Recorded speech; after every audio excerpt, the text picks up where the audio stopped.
এসছে। গতকালও আমরা একটা অনেক বড় গ্র্যান্ড স্লাম, যেটা শর্ট হ্যান্ড টেনিস ক্রিকেটকে একটা নতুন দিশা দেখিয়েছে। তো ইউনিটি কাপ আর নিজের সম্বর্ধনা আর নিজের যেভাবে পারফরমেন্সটা আরো খুরদার হচ্ছে, তো কি বলবেন? টুর্নামেন্ট নিয়ে কিছু বলার নেই, যেহেতু প্রথম বছরের টুর্নামেন্ট, এতটা গ্ল্যামার কোনো কমিটি হয়তো প্রথম বছরে দিতে পারেনি। তো প্রথম বছরের টুর্নামেন্ট হিসাবে অনেক অনেক ভালো হয়েছে। আর চেষ্টা মানে আমি আমার দিক থেকে বলতে পারি ফার্স্ট ইয়ার টুর্নামেন্টের দিক থেকে এটা বেস্ট। আর সেকেন্ড থিং, টুর্নামেন্টটা নেক্সট ইয়ার আরও শ্রীবৃদ্ধি হোক, এটাই কামনা করব। আর নিজের সম্বর্ধনা বলতে ভালো লাগছে, যা এটা আমি চাইবো আমাকে যারা আছে সবাই এভাবে ভালোবাসুক, যারা বড়রা আছে একটু আশীর্বাদ করুক যেন আরও ভালো খেলতে পারি।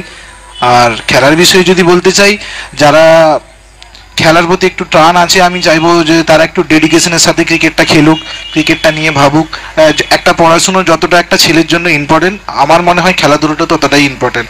বাট এখন তো সেটা আর হয় না, পাবজি, ফ্রি ফায়ার এসবই চলে গেছে। তো তার জন্য তো বাড়ির লোককেও একটু স্ট্রিক্ট হওয়া উচিত।